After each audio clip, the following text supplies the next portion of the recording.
And Russia is sitting on top of what it wanted. It means that anybody who breaks into your house is treated as a criminal, not welcomed with checks for thousands of dollars and told to settle anywhere they want, which it never did. Who in their right mind wants to conquer Europe right now and manage that place? It's a catastrophe. The people have left. It's not going to recover anytime soon. Everyone says, well, Taiwan. Well, of course, there's got to be any war in Taiwan because they're producing microchips that everybody needs. Go make it over here and we'll make more money. It'll be cheaper, better, faster. And then at the same time, what's happened to the skilled labor? It's dropped. It has got to do several things. And we don't really appreciate this, how important this point is.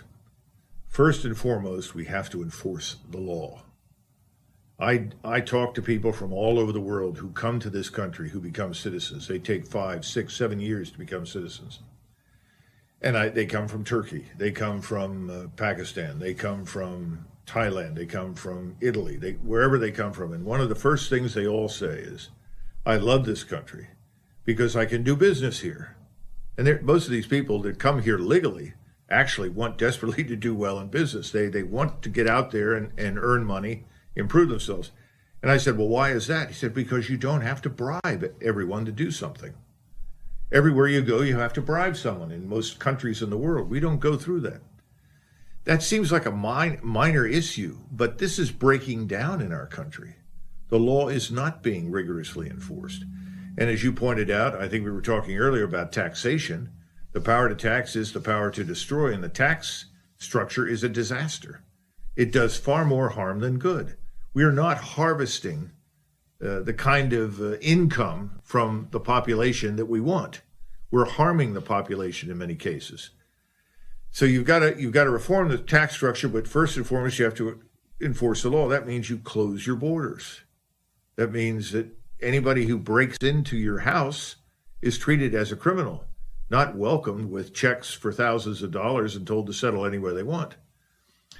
These things have to be done first. Now, then there's the whole issue of what do we do about industry?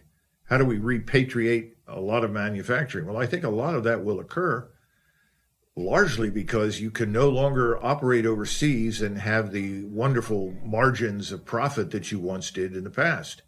China is no longer the promised land in terms of cheap, easy labor and lots of profits.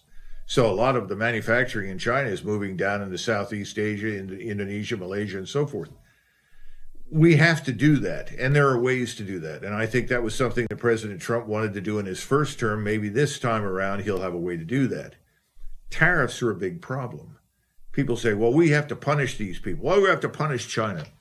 Let me tell you, I was reading through something today, and what really struck me as important was this statement. China's exports to the global south and BRICS countries in March reached a seasonally adjusted annual rate of $1.6 trillion a year. That's nearly 4 times China's exports to the United States and more than the combined total of China's exports to the United States, Europe, and Japan, which reached a seasonally adjusted annual rate of $1.38 trillion in March. What does this mean?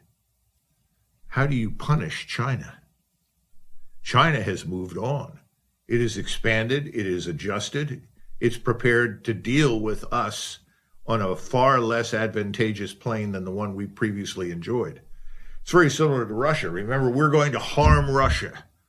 That's what we're helping all of these Ukrainians to do. We're going to harm Russia. We're going to degrade Russia. And what have we done? Russia has profited. Ukraine is destroyed. It's in ruins. We've lost hundreds of billions of dollars, and we're responsible for the deaths of at least 600,000 Ukrainian soldiers, probably 1.2 to 1.5 million wounded, and the nation is gone. Millions of people have left. It's not going to recover anytime soon. And Russia is sitting on top of what it wanted, which was essentially areas where Russians live to protect the Russian population. And contrary to expectation, it hasn't advanced west because it doesn't want to conquer Eastern Europe, which it never did.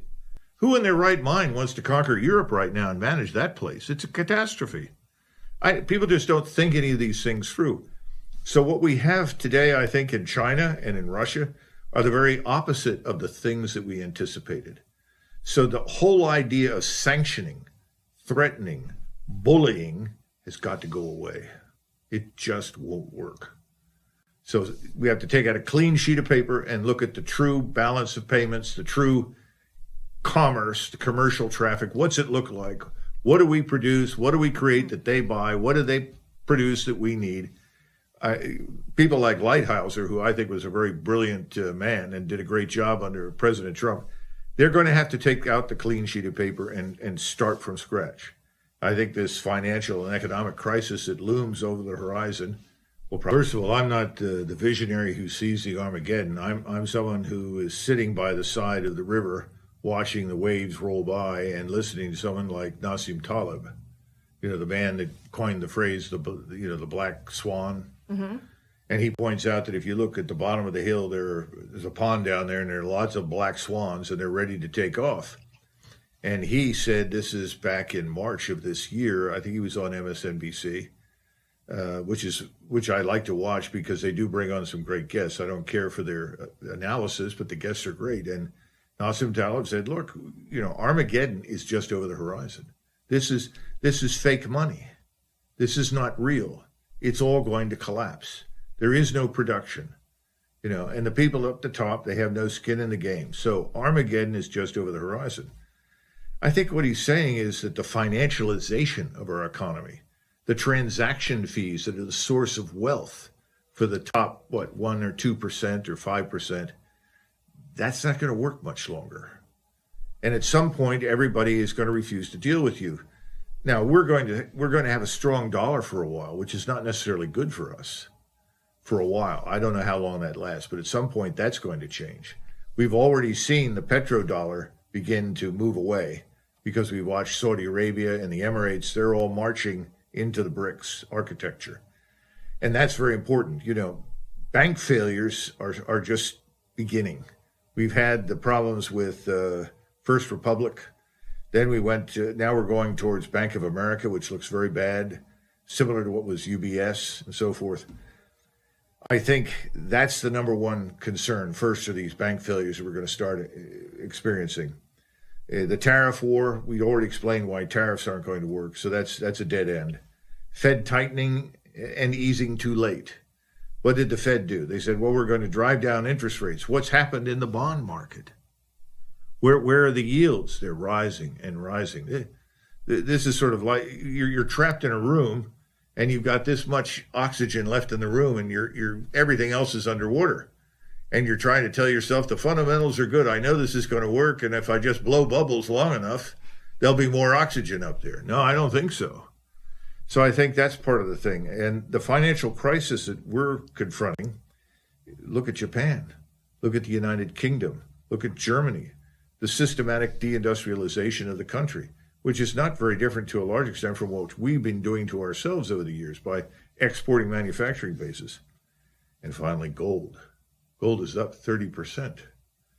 Now, it's not impossible that gold could tank and then rise again, but the point is it's gotten to 30% in how short a period? In the space of what, a year or two? And we haven't even touched on Bitcoin. And you know more about that than anybody, because that's why Bitcoin's important. That's why gold's important. All these commodities are very important because they're stores of real value. And that's what we're missing here.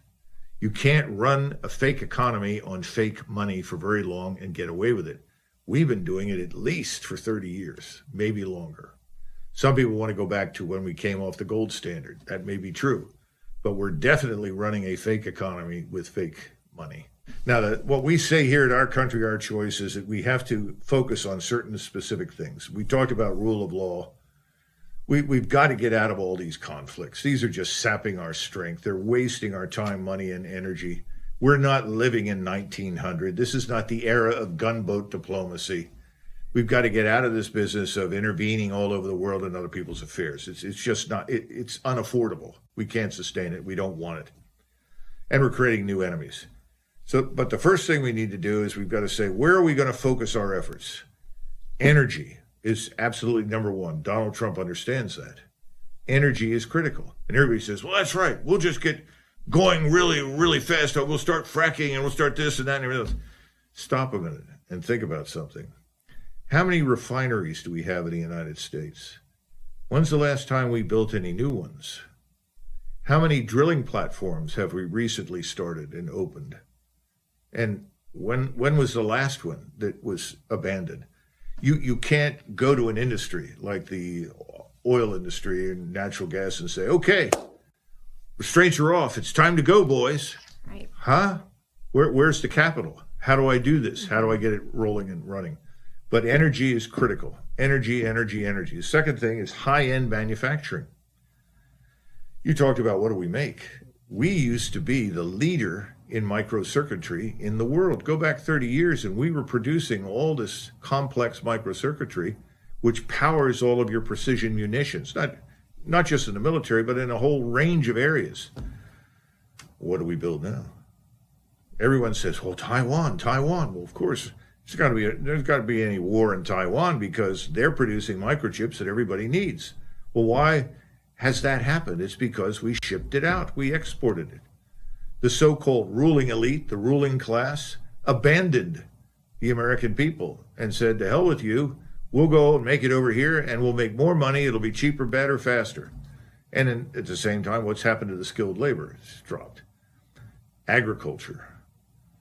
We have an enormous potential in this country to dramatically increase our yields of all sorts of grains and food. That is there. That is a huge strategic advantage for the United States. So those are three critical areas that we've absolutely got to focus on. And something which I brought up recently that a lot of people have been interested in is something I called the Golden Spike Program.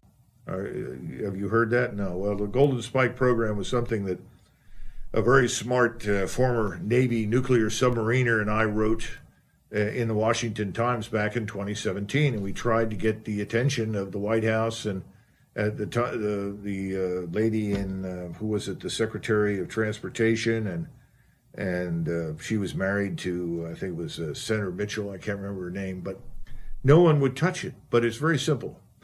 If you look at the United States in the world, where does the United States sit? Everybody says, "Whoa, it's between the Atlantic and the Pacific." That's right. Now, stop and hold that picture. Where was Rome at its height? It was in the middle of the Mediterranean.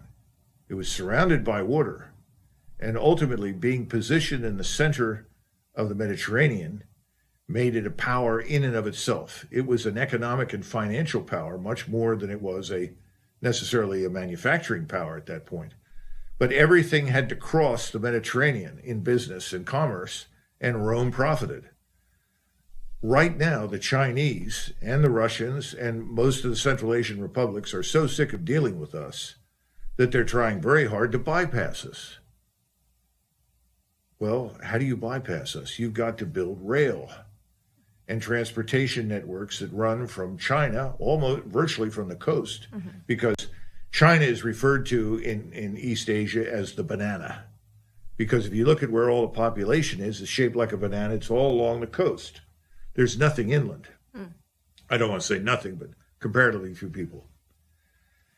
You've got to ship the things that they're building, producing across the Eurasian continent to Poland, Ukraine, right through those corridors and into Europe.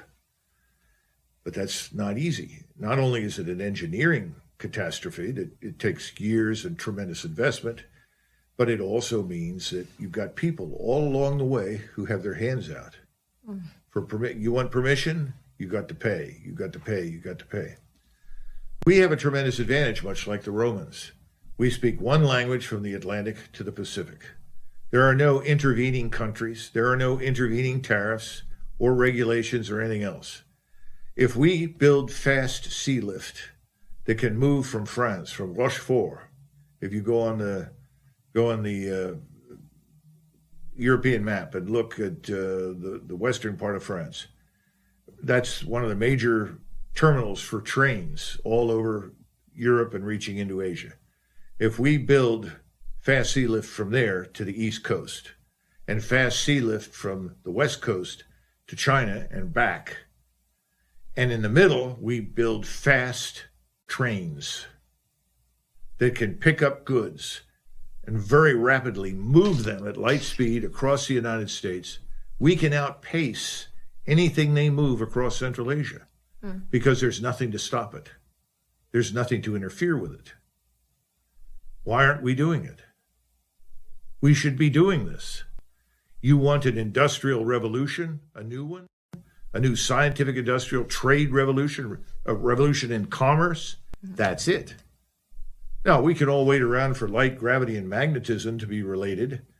And at some point, I'm sure we'll all be able to break the laws of fractal mathematics, and then we can say, beam me up, Scotty. But we haven't gotten there yet. And right now, things that move have to move primarily by sea and train and truck. But look at the center of the United States, the heartland. What would happen to the center of the United States if suddenly it became the crossroads of the world commerce? We've got to do these things. These are the big projects that a future president needs to invest in. And I hear nothing like that. Yeah. It's so depressing to me. That's what we need to focus on. We need to get out of the Middle East. We need to get out of Europe. These people have been there for thousands of years. Long before we showed up, they'll be fine. Let them sort it out. We need to come home and start focusing on what happens here. If we do these things, it'll take a decade or more, but we will once again be what we were just 50, 60, 70 years ago, the leading economic power in the world. That sounds like invested in cash, gold, and Bitcoin. Now, if you want to buy silver, fine, buy silver, But I own it, I keep it, and I store it. And I think that's the only hedge right now against the high possibility that everything falls apart. And I mentioned cash because during the Depression, there were times when the banks were closed that you had to have cash to do anything, and a lot of people didn't have it because they couldn't get into the banks. I don't know what's going to happen now. I mean, I really don't. This is new territory. This debt load and the situation we are in is virgin territory. None of us really knows how terrible it could be, nor have we explored very many solutions because no one wants to admit that this thing we call financial Armageddon could actually happen. I mean, there are a few people out there. I mean, you can listen to Ray Dalio, and he'll tell you a little bit, although he tends to, I think, commit a lot of plagiarism, borrowing heavily from Sam Huntington and Oswald Spengler and his little developmental model. But he has a lot to say, and I think Gundlach is another one who has a lot to say on these matters. And obviously, one of my favorites is Michael Faber, Michael Faber out in Singapore. And people don't like it because Michael Faber says, this is going to be the worst I've ever seen. Everyone is going to suffer. Okay, thanks, Michael. Everybody says, what do we do? What do we do? And I don't have an easy solution except to say, this is what I've done. Let's go under. This is back when people were selling 2,000 acres at 10 cents an acre because they needed cash. They didn't have any. Well, I've been disappointed that throughout the campaign, both the 19th century, he said many things before he passed, and he tried desperately to illuminate the second Kaiser, who was unfortunately not the best choice for Kaiser, but he nevertheless became the Kaiser. But he said, the great superpower in the world in the future of the 21st century is America.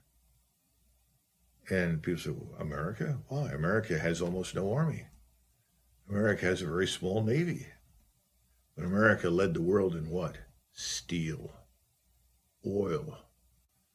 Look at what was built between 1865 and 1922 in this country. And he knew that was coming, and he understood. He watched the Civil War carefully. Anybody who watched the Civil War knew we were the future superpower. We were the first people in the world to field armies of millions and fight across a continent. Incomprehensible to most people. The only one that came closest to it was Napoleon Bonaparte. And he was a horrific danger to everyone as far as the Europeans were concerned. Well, what about us? Bonaparte couldn't even come close to us, and Bonaparte was aware of it. He knew it. When he purchased, or when he sold, rather, what we call the Louisiana Purchase, this vast tract of land, Several of his advisors said, Your Majesty, don't do this. Sire, don't do this. We need to send an army over there, and we need to hold this territory. This is very lucrative. And he said, how? He said, we'll never have enough armies to hold that territory against the Americans who live there. They live there. They will overwhelm us. And then we'll have enemies we don't need. Better that we should sell it, get what we can for it, and then hopefully in the future we can be friends with them. That's what, 1805, 1806, or 1800, I can't remember the Louisiana Purchase. It's terrible. I should remember the date. But he understood that. So you're right. When you look at these candidates, good God, man, what is most important? What is the foundation for everything? What is the source of our great power? It's our labor, our capital. It's building what we've built in the past, prosperity. And we have new industries, new capabilities that are emerging, and people say, well, they don't produce enough jobs. Let me tell you, the Golden Spike program that I talked about, they'll produce a lot of jobs. So I wouldn't worry about that. But all of this is sort of a clown show. We've become a banana republic. How many generals have you got? Oh, I've got 44 generals. We're powerful. We don't have anybody to fight, but we've got 44 generals. The same thing is true across the boards in the federal bureaucracy.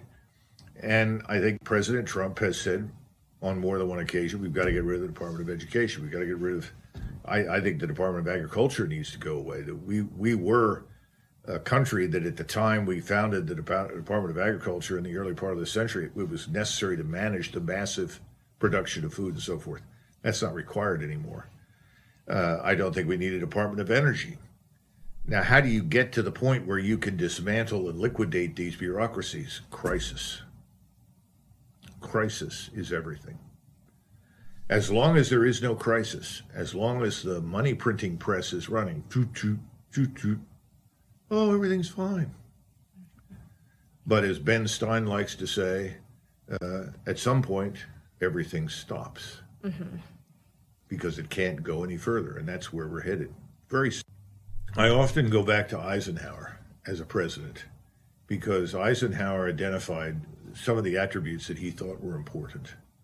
He never set out to list them, but what emerges from his discussion are what I would call four important points. Every president must come to office, or in his view, should come to office with experience in certain key areas. Number one, economics and finance. Needs to have some background in it. Needs to understand how the economy works. Why do we want a weak dollar as opposed to a strong dollar? He needs to understand that. There are reasons for these things. Number one, economics and finance. How does trade work? Secondly, what about the international system? How does the international system work? Who controls the international system? Who are the key figures in the international system, right? Okay, so we've got finance, we've got the international system. Need to understand the American military establishment. This thing is enormous. It's absorbing $1 trillion a year. Needs to be severely reduced in size and expenditure. Oh, that's unacceptable in Washington, but it has to happen. But you have to understand how it works. And what's the last attribute? The president needs to have some experience in domestic politics. And of course, Eisenhower had none. And so Eisenhower said, those are the four things. It literally is what he said. But he didn't say it in that form, but that's what came out of the discussion. And he admitted that he didn't have the domestic political background or experience. But Eisenhower seems to have done a reasonably good job. He left us without this tremendous debt. He pulled us out of a terrible recession. He cut back on defense expenditures, reoriented the Defense Department. He built the nuclear deterrence force that we have, ground-based, air-based, and naval-based. And he avoided war. Gosh, pretty good record. So what's most important? Is it the domestic political experience that everybody comes to Washington with? I leave it to your audience to determine. There are strategies. And to understand the strategies, and I don't want to divulge anything because I'm sure that RFK Jr. has got some things in mind, and I hope that President Trump will talk with him. Remember, RFK Jr. has won court cases all the way up to the Supreme Court. You don't get that far, and you're not that successful without knowing what the hell you're talking about. So I think he's got some things in mind. But he and the president need to be joined at the hip. It's not enough to say, go do good things and come back and let me know. The president has to be there. He has to be interested in it, and he has to be supportive of it.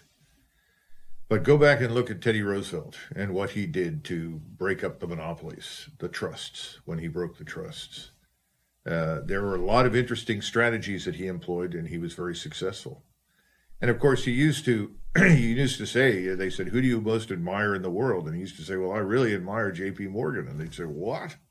He's your arch enemy. You've done everything. He said, well, sometimes your enemy is the most credible person that you deal with, because he's honest in his intentions, and he's intelligent, and he's courageous. And he said, that's J.P. Morgan. I just don't agree with him, so I've done what I've done, I think that's the way you have to approach it. And I think it can be done.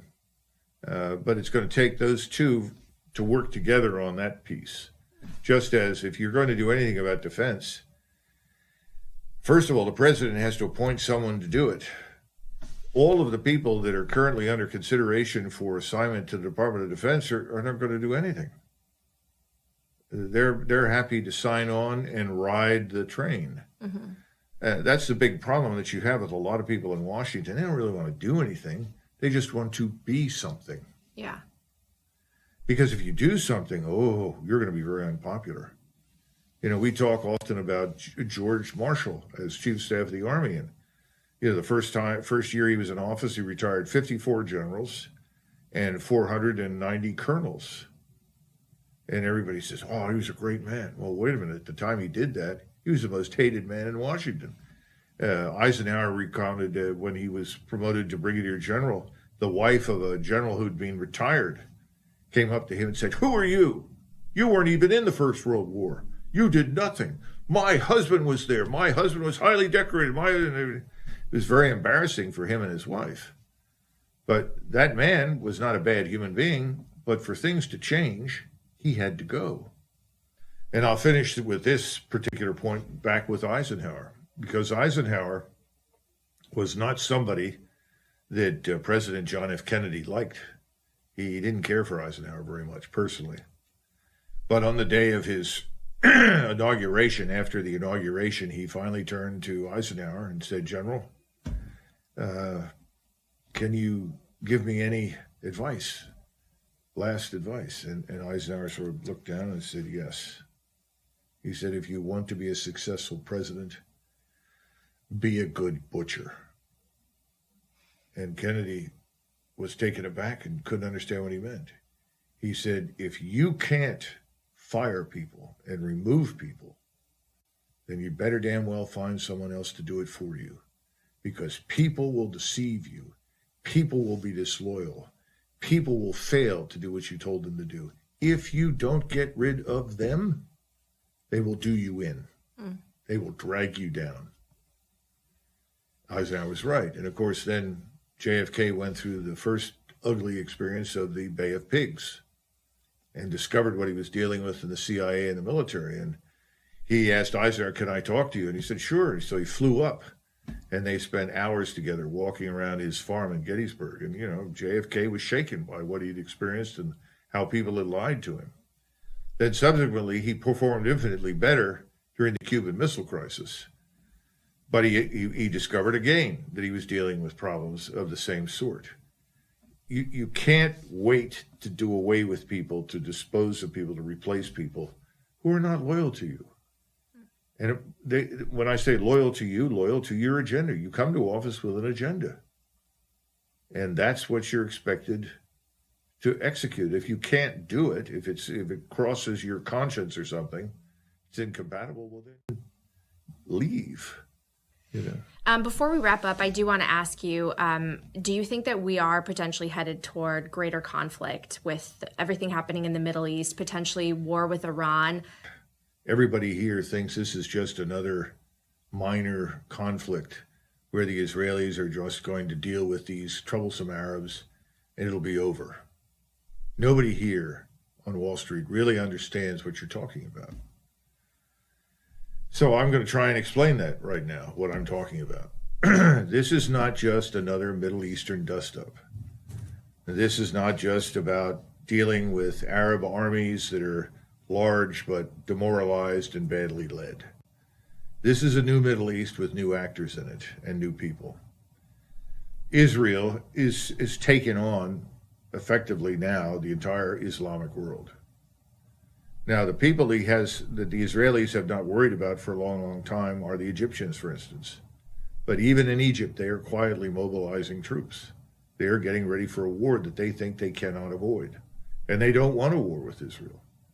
Remember, it was the Deputy Chief of Staff of Intelligence from the Israeli army that called the intelligence leadership in Israel the day before October 7th on the 6th and said, we see a major attack materializing in Gaza. You had better be ready for this. This is dangerous. And Israelis didn't prepare. So Egypt now feels it's at risk. Jordan is on the verge of collapse.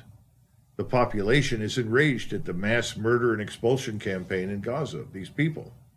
You know, I wrote an op-ed months ago that you may have read, where I talked about the Battle of Warsaw and the survivors from Warsaw that marched out under the German guns, singing the Polish national anthem, and the German officers watched them and said, this is a mistake and this is not over, and this was not the answer. They were smart enough to figure out, we did this to these people, it was not necessary, it was not the right answer. The Israelis haven't come to that conclusion yet. They don't understand that. And they're pressing down on the gas pedal, and they are redoubling down on disaster in Gaza and disaster in southern Lebanon. But those two theaters are not working well for them. It hasn't turned out the way they'd hoped. They have not won anything. They have sacrificed a lot of life and equipment and people and resources. So now they're turning their attention to Iran, because in Israel for many years, there was always this insistence that everything that's wrong in the region, everything we don't like, begins in Tehran. They believe that. That's an article of faith. I don't agree with that, but it doesn't matter what I think. I'm not an Israeli. That's what the Israelis think. So the solution is, as they say, to kill the octopus, destroy the head of the octopus. In other words, the octopus head is in Tehran with the tentacles that spread across the region. So yes, there is going to be a major collision between Iran and Israel. And that collision will involve us. It will unavoidably involve us because we're already there. We're ready and prepared. And we seem to be equally anxious to destroy Iran. And when I say we, I'm talking about the United States government and armed forces, the people in Washington. I don't think most people in the United States are even remotely engaged. There has been no debate in the Senate because there is no debate. The debate is in the grip of the Israel lobby.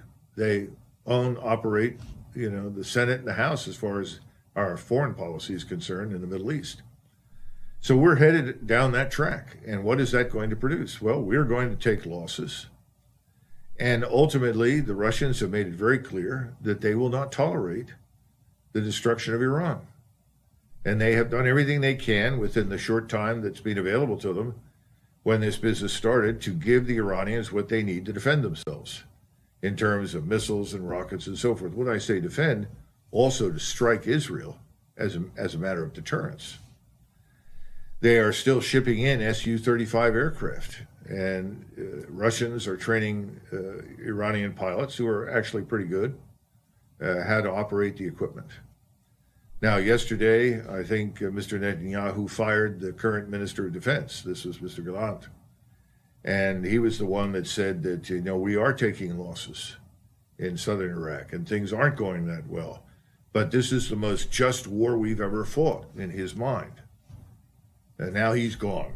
That doesn't bode well for the Israeli position.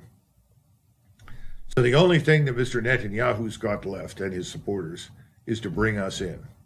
And we will be involved in a war that is not just Iran, but is also going to involve Russia. And behind Russia stands China.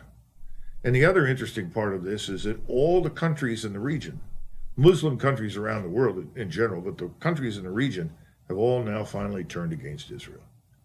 Jordan, which is extraordinarily dependent upon U.S. and British money to survive and sustain itself, has now said, no, we're not going to allow you to use Jordan as a springboard.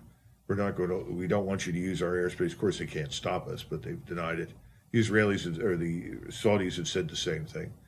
The Saudis and the rest have now all said something they haven't said before, that there can be no condition of existence with Israel unless there is another Palestinian state. They've never said that. It's a precondition for any sort of reconciliation with Israel is the creation of a Palestinian state. The Turks are fully enraged, the population. And I don't know that Mr. Erdogan is on very firm ground in that country anymore, just as General Sisi is at risk and King Abdullah is at risk. And I think the Crown Prince in Saudi Arabia is being at risk as well, which is why he's changed his tune so much. So I think we're going to see this collision. And all we can do is hope that it does not escalate to the nuclear level. Grip on the joystick, in other words, the steering wheel. There's no one steering very firmly. And so I think this is sort of an administration on autopilot. And the autopilot is flying straight into the canyon. And that's it. That's where I see us going. And as I say, my hope is that we will not escalate to the nuclear level. And I don't think that we or the Russians would turn to nuclear weapons, but I do fear what the Israelis might do. And that then would precipitate something from the Iranian side, and ultimately that would engage us and the Russians. So it's a prescription for real trouble. Well, some of this sounds absolutely, terrifying. Do not want to be involved in not just a regional war, but a war with global potential in the Middle East or Eastern Europe. We've been sitting around fiddling while hundreds of thousands of people have been dying in Ukraine. We're fiddling while hundreds of thousands in Gaza and southern Lebanon are being killed. Americans need to signal enough.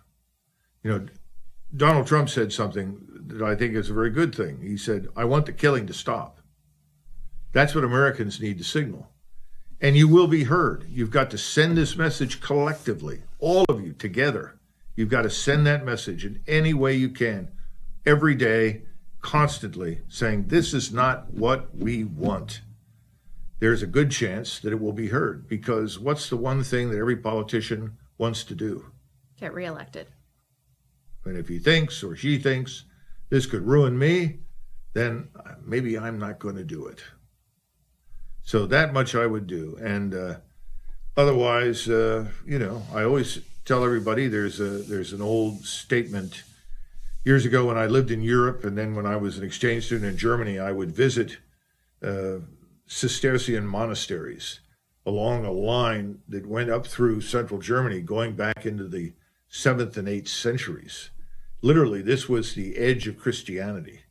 And it then moved, by incrementally east, further and further east. And when you go into these monasteries, one of the things that you see over and over and over again is this engraving on the wall, ora et labora, which means work and pray. So I tell people that's a good way to look at the future. Work and pray. Don't despair, but work and pray. So get on the phone, get on your computer, do whatever you need to, and also pray. That's the best I can offer. I wish I could put a happier face on everything, but we need to be realistic. As you said, the two candidates really haven't been very forthcoming in explaining the icebergs that are in our path. Let's put it that way.